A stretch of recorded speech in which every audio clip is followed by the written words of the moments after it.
آپ کا اور ہمارا نظریہ ہے وفات کے بعد انبیاء کرام اپنی قبور میں زندہ ہیں یا نہیں ہیں؟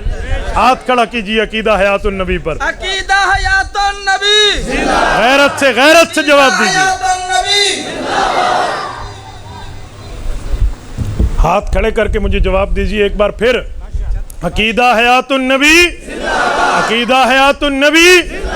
کھل کے کہنا چاہیے. میں تو بعض اوقات کہتا ہوں کہ ہمارے جلسے میں اگر مسلمان آتے ہیں تو بولیں، مہمان آتے ہیں تو خیر دلائل سنیں. ہم مہمانوں سے مخاطب نہیں ہیں، ہم مسلمانوں سے مخاطب ہیں. ماشاءاللہ. توجہ. اپنا عقیدہ ہو تو کھل کے اظہار کرنا چاہیے. کسی سے پوچھو تیری قوم کیا ہے، باپ دادے تک بندہ بتا دیتا ہے. کس سے پوچھے تیری زبان کیا ہے، سب کچھ بتا دیتا ہے. پوچھے علاقہ کیا ہے، وسیب کی سب کچھ بتا دیتا ہے. پوچھیں آپ کا مذہب اور مسلک کیا ہے، جی ایسا بس مسلمان ہے. بھائی دو باتیں ہیں، یا تو عقیدے سے ناواقف ہے یا تجھے عقیدہ بتانے سے بغض ہے. نہ ہمیں بغض ہے اور نہ علماء دیوبند عقیدے سے ناواقف ہے. ہم سب ساتھی پورے ایمان سے اور جذبے سے اور پوری طاقت سے جواب دے. عقیدہ حیات النبی زندہ باد. ابھی آواز نہیں ہے، ٹریفک چوک تک جانی چاہیے. عقیدہ حیات النبی زندہ باد. جوانو جوانی کا جواب دو. عقیدہ حیات النبی زندہ باد. بزرگوں احترام سے جواب دو. عقیدہ حیات النبی زندہ باد. جن کا ارادہ جنت میں جانے کا ہے وہی بولے عقیدہ حیات النبی زندہ باد. جزاکم اللہ، جزاکم اللہ. یہ جو ہم عقیدہ حیات النبی پر بات کرتے ہیں، ہمارا عقیدہ اور نظریہ ہے کہ وفات کے بعد انبیاء کرام اپنی قبروں میں زندہ ہیں. خصوصاً سرور کائنات صلی اللہ علیہ وسلم وفات حسرت آیات کے بعد گنبد خضرا کے سائے میں روضہ اقدس میں قبر مبارک میں یوں زندہ ہیں کہ اگر قبر پہ حاضر ہونے والا صلاۃ و سلام پڑھے تو رسول اللہ خود سنتے ہیں. ہم سے سوال ہوتا ہے کہ نبی زندہ ہے، اس لفظ کے ساتھ حدیث تو موجود ہے. مسند ابی اعلیٰ جلد نمبر 6 صفحہ نمبر 124 الانبیاء احیاء فی قبورہم یصلون، صحیح حدیث موجود ہے. لیکن آیت میں نبی کا لفظ نہیں ہے، شہید کا لفظ ہے. ایسا ہے یا نہیں ہے؟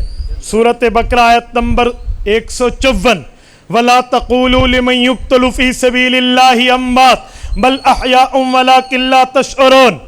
سورۃ آل عمران آیت نمبر 169 وَلَا تَحْسَبَنَّ الَّذِينَ قُتِلُوا فِي سَبِيلِ اللَّهِ أَمْوَاتًا بَلْ أَحْيَاءٌ عِنْدَ رَبِّهِمْ يُرْزَقُونَ فَرِحِينَ بِمَا آتَاهُمُ اللَّهُ مِنْ فَضْلِهِ وَيَسْتَبْشِرُونَ. ان دو آیات میں رب العزت نے ارشاد فرمایا. پہلی آیت میں 3 باتیں فرمائی. وَلَا تَقُولُوا لِمَنْ يُقْتَلُ فِي سَبِيلِ اللَّهِ أَمْوَاتٌ، شہید کو مردہ نہیں کہنا. اللہ ہم مردہ نہ کہیں تو کیا کہیں؟ فرمایا بل احیاء، اسے زندہ کہنا ہے. اللہ یہ زندہ ہوتا تو خود چلتا، زندہ ہوتا تو خود قبر میں جاتا، زندہ ہوتا تو نبضیں چلتی، زندہ ہوتا تو دل دھڑکتا، زندہ ہوتا تو سانسیں چلتی. اللہ بل احیاء تو مانتے ہیں زندہ ہے، لیکن زندہ کیسے ہے؟ نبض تو نہیں چلتی، دل تو نہیں دھڑکتا، سانس تو نہیں چلتی، زندہ کیسے؟ فرمایا وَلَٰكِن لَا تَشْعُرُونَ، تمہیں سمجھ نہیں آئے گی، تمہیں شعور نہیں ہے. ماشاءاللہ ماشاءاللہ. کتنی باتیں ہو گئی؟ جواب دیجئے کتنی ہو گئی؟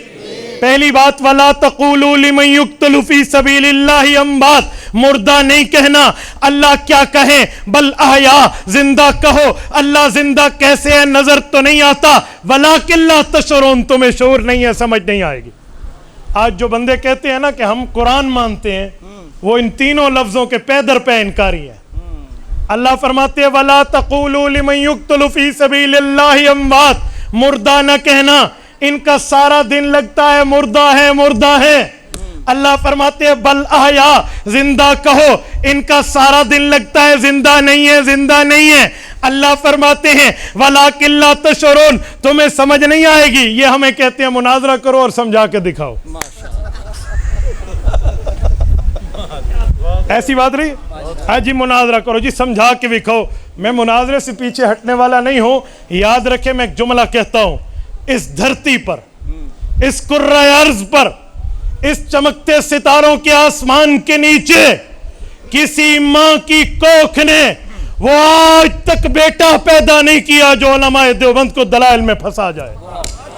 مناظر اسلام حضرت مولانا عبد الواحد نقشبندی، مناظر اسلام حضرت مولانا عبد الواحد صاحب قریشی، اکابرین علماء دیوبند، اکابرین علماء دیوبند، عقیدہ حیات النبی. تو دلیل کی دنیا میں بات کرنا بہت آسان ہے، ایسے باتیں کرنا اعتراض.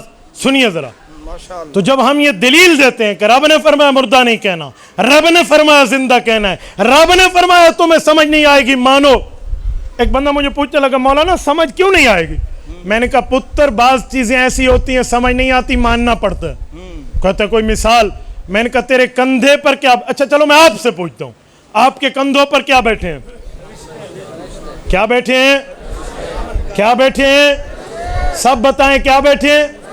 کس جگہ بیٹھے ہیں؟ کہاں پر؟ پکے ہو؟